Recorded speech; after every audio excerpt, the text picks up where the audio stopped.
Oke guys, welcome back to Cakradivara Reinkarnasi dalam pembahasan alur cerita Battle Shock The Heaven Season 5 episode ke-185.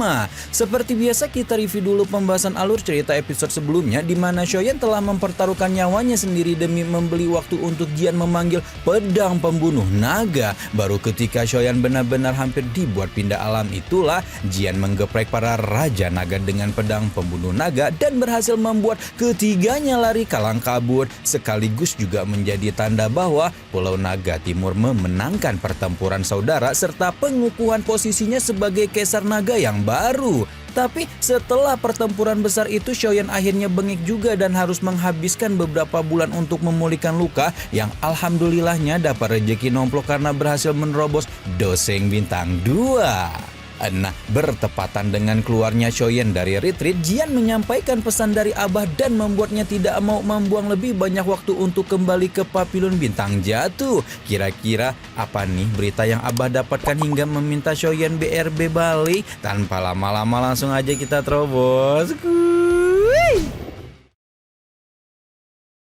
Nah, sebelum Shoyan OTW balik, dia terlebih dulu mengantarkan Yaoming yang juga bergegas kembali ke wilayah binatang tempat di mana sarang Piton 9 alam baka berada. Shoyan mengucapkan terima kasih atas bantuan besar Yaoming, begitu pula Jian yang meminta kepala suku Piton 9 alam baka itu meminta bantuannya apabila suku Phoenix Iblis Surga nyari gara-gara sama mereka. Selain itu, Shoyan juga meminta Yaoming untuk terus mengawal Cailin dan memberitahunya apabila ada update apapun mengenai bini pertamanya tersebut. Jian antusias ketika mendengar nama Medusa disebut, namun segera murung setelah diberitahu kalau teteh kesayangannya itu tidak ikut dalam ekspedisi ini karena sang ratu ular sedang menjalani transformasi yang sangat penting.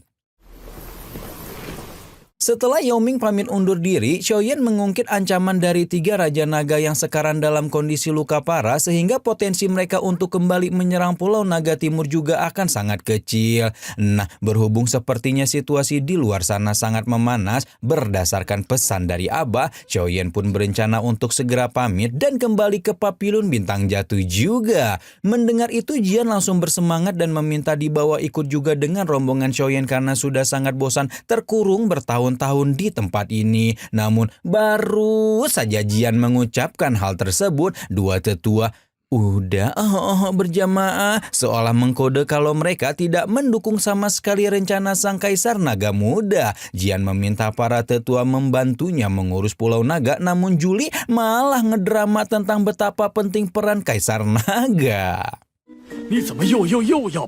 Julie sampai mengungit momen ketika Kaisar Naga terdahulu menghilang dan meninggalkan suku dalam kekacauan sehingga mereka para orang tua ini tidak punya pilihan kecuali bertarung dengan 3 pulau naga lain. Karena itulah berhubung sekarang mereka sudah memiliki Kaisar Naga yang baru, para tetua berharap Jian akan tetap berada di sana untuk senantiasa memberikan mereka dukungan spiritual maupun emosional untuk membangun kembali suku Naga Void kuno. Jian hanya bisa cemberut sementara Shoyan geleng-geleng kepala melihat betapa para tetua dan anggota Naga Void kuno benar-benar kompak dalam menghalangi Jian keluar dari alam Naga Void. Padahal dia tahu jelas betapa enaknya gadis yang memiliki sifat bebas itu terkurung selama bertahun-tahun di tempat yang sama.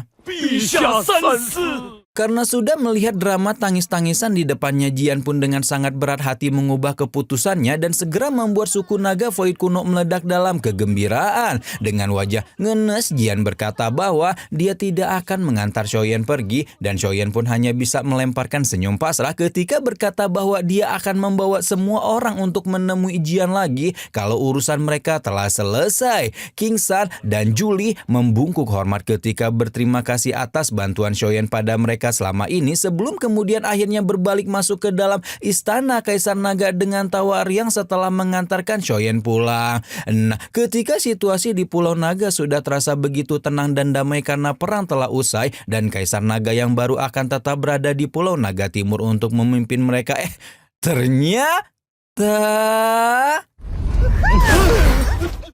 Ternyata drama tangis-tangisan yang sudah diskenariokan oleh para tetua masih belum cukup untuk menahan nafsu Jian untuk menggila di luar, dan akhirnya Kaisar Naga Muda itu tetap melarikan diri untuk pergi bersama Shoyan setelah meninggalkan kewenangan mengelola Pulau Naga pada para tetua. Nah, sekarang kita masuk ke problematika utama mengapa Abah meminta buru-buru kembali ke Papiliun Bintang Jatuh. Jadi ceritanya, sampai beberapa bulan setelah Shoyan pergi ke wilayah binatang, situasi di aliansi Rumah Langit masih aman, damai, sejahtera, sentosa lah. Namun semua itu berubah ketika tiba-tiba saja Aula Jiwa mulai bergerak dan telah menyerang setengah dari 300 lebih kota dalam aliansi, seolah menyalakan genderang perang pada faksi baru yang telah mengusik mereka tersebut. Penyerangan ini juga sudah menjadi perbincangan hangat di antara para petinggi aliansi yang sekarang sudah berkumpul di aula besar Papiliun Bintang Jatuh dengan wajah muram. Woyun yang emang dasarnya tensi tinggi tidak bisa menerima penyerangan terang-terangan dari Aula Jiwa seperti ini. Hampir semua faksi yang tergabung dalam aliansi menerima serangan besar-besaran, di mana bahkan Menara Pil juga kehilangan banyak alkemis mereka dalam rangkaian serangan tersebut. Woyun menyebut bahwa Lembah Api Bekobar hampir tidak memiliki anggota tersisa karena patroli intens yang terus mereka lakukan guna mencegah lebih banyak kerugian. Begitu pula King Qianji yang melaporkan bahwa lubang cacing aliansi mengalami kerusakan parah dan menyebabkan banyak kota terisolasi pasca serangan. Feng Xian juga turut memaparkan data pengintaian yang telah dikumpulkan oleh Papiliun Bintang Jatuh dan membuat Hoyun semakin tidak bisa menahan diri untuk mengajak semua orang untuk menyerang Aula Jiwa. Namun ajakan itu segera menerima pertentangan dari Lin Mo dan King Qianji yang menyebut bahwa mengumpulkan bala bantuan untuk menyerang Aula Jiwa sekarang juga sulit dilakukan berhubung banyak faksi yang sudah terlanjur khawatir untuk bergabung dengan mereka karena ancaman organisasi dolim tersebut. Karena diskusi yang memanas tidak menemukan titik temu, Lin Mo pun akhirnya mengalihkan perhatian pada Yao Chen dan menanyakan bagaimana pendapat ketua aliansi tersebut atas kondisi ini. Yang membagongkan adalah respon impulsif dari Abah yang seolah mendukung pendapat Huoyun dengan berkata bahwa satu-satunya cara untuk mengatasi situasi ini adalah dengan menyerang cabang Aula Jiwa. Menurut Abah saat ini posisi aliansi sangat terbuka sementara Aula Jiwa masih senantiasa bersembunyi dalam kegelapan. Aula Jiwa menyerang habis-habisan sementara mereka mungkin memiliki pilihan terbatas seperti memperkuat pertahanan atau merebut kembali kota yang jatuh. Karena itulah mereka harus melakukan hal yang sebaliknya, alias memberikan langkah mengejutkan yang Aula Jiwa pasti tidak akan pernah menyangka kalau aliansi Rumah Langit akan berinisiatif melakukan serangan, di mana ketika kabar kehancuran cabang ini menyebar di dalam internal Aula Jiwa, pasti hal itu akan membuat ritme penyerangan organisasi dolim tersebut menjadi kacau.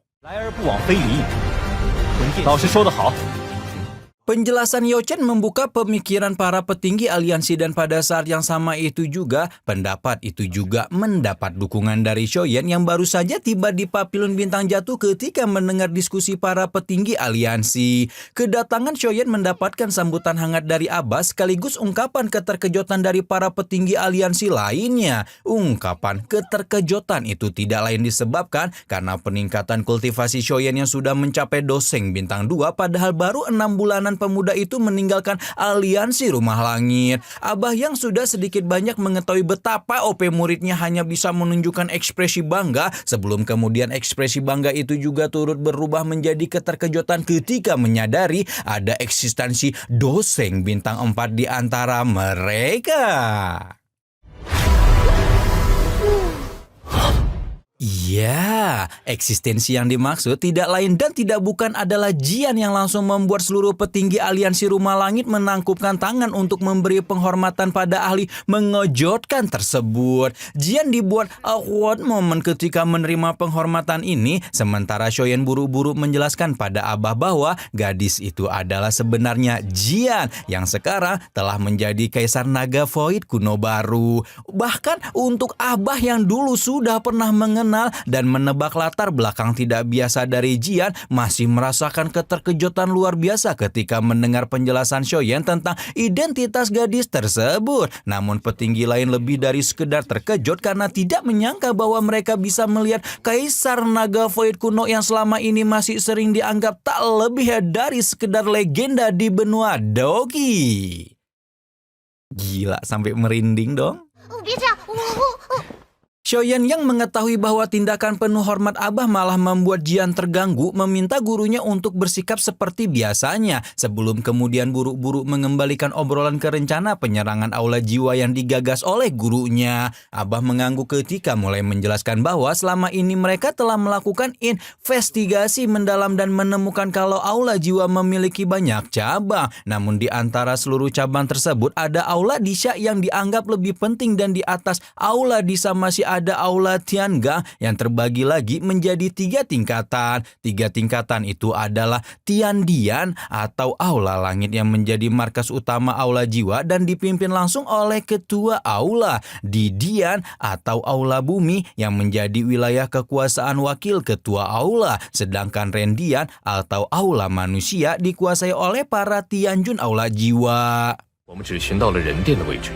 Dari semua aula-aula yang ada, Papillon Bintang Jatuh baru menemukan lokasi Rendian, namun Shoyan tanpa pikir panjang langsung memutuskan untuk memulai serangan pada aula manusia tersebut. Mendengar pernyataan Shoyan membuat Woyun dan bahkan Lin Mo menjadi ikut antusias untuk segera menyerang balik aula jiwa. Namun kemudian Abah mengemukakan bahwa aliansi Rumah Langit masih membutuhkan para petinggi untuk berjaga di internal aliansi demi mewaspadai penyerangan aula jiwa ketika mereka sedang lengah. Karena itulah lebih baik mereka menyerahkan rencana penyerangan ini kepada Shoyan dan membuat Woyun selaku orang yang paling nafsu baku hantam hanya bisa menghela napas pasrah karena gagal tawuran lagi. Abah secara pribadi akan ikut dengan rombongan Shoyan karena lokasi aula manusia yang sangat tersembunyi dan sulit untuk ditemukan.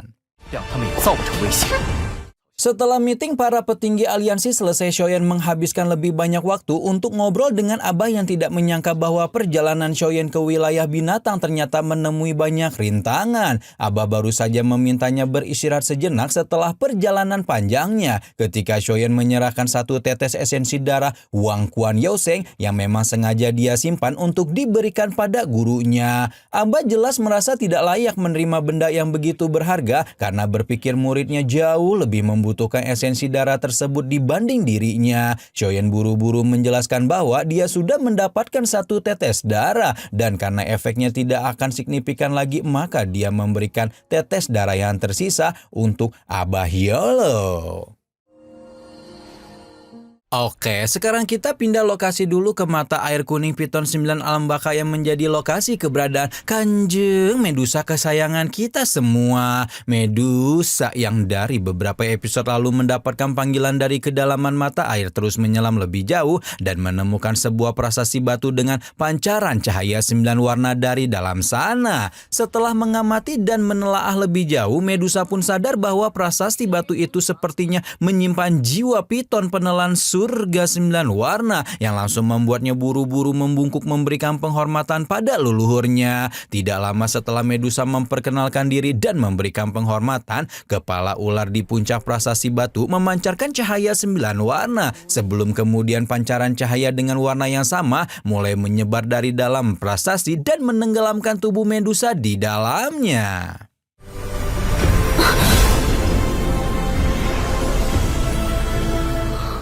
Nah, ternyata yang sedang berusaha melewati transformasi tidak hanya Kanjeng saja, karena di kedalaman Gunung Bintang Jatuh, Abah Youchen juga tengah menjalani retreat panjang dalam rangka memurnikan esensi darah Wang Quan Yaoseng yang diberikan Shoyan kepadanya. Retreat itu berlangsung cukup lama dan Shoyan harap-harap cemas selalu mengamati gunung tempat Abah melaksanakan retreat karena khawatir proses pemunian itu tidak berjalan dengan lancar. Namun kekhawatiran Shoyan segera mereda dan digantikan dengan kegembiraan ketika fluktuasi doki padat mulai menyelimuti seluruh gunung sebelum kemudian ditutup dengan ledakan doki yang menyebar ke seluruh Papillon Bintang Jatuh ketika gurunya telah resmi menyandang gelar sebagai seorang ahli doseng bintang 1.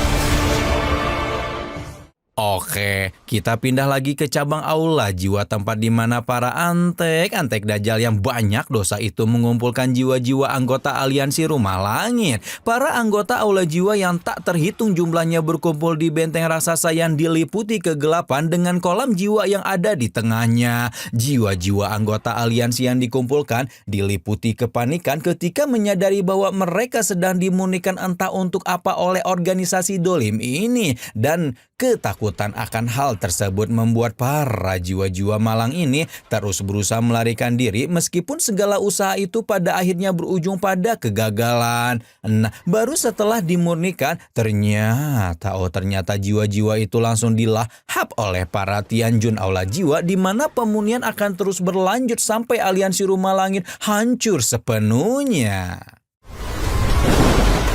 Kita tinggalin dulu kekejaman aula jiwa dan pindah ke depan semacam gerbang batu tempat di mana Abah, Oyen, dan Jian berada, di mana gerbang batu inilah yang menurut hasil investigasi mereka merupakan pintu masuk menuju aula Rendian. Shoyen dan Abah akan masuk ke dalam aula manusia, sementara Jian akan berjaga di pintu masuk untuk menghalangi siapapun masuk ataupun keluar dari pintu tersebut. Setelah persiapan selesai, Abah pun menyentuh gerbang batu yang sebenarnya merupakan celah spasial untuk mengaktifkan pintu masuk menuju aula manusia. Setelah Abah menyuntikkan sejumlah besar energi spiritual di dalamnya, area di sekitar mereka langsung berubah yang menandakan bahwa celah spasial berhasil diaktifkan dan ekspedisi untuk menghancurkan aula manusia Hundian akan segera dimulai. Edian, akhirnya guys, kencangkan sabuk pengaman karena minggu depan kita bakal ngelihat baku hantam epik antara Shoyen dengan para Tianjun aula jiwa di aula Rendian. Kayak apa tuh ngeri dan GG-nya ya guys ya. Shoyen akhirnya ini menyerang aula jiwa si antek-antek Dajjal.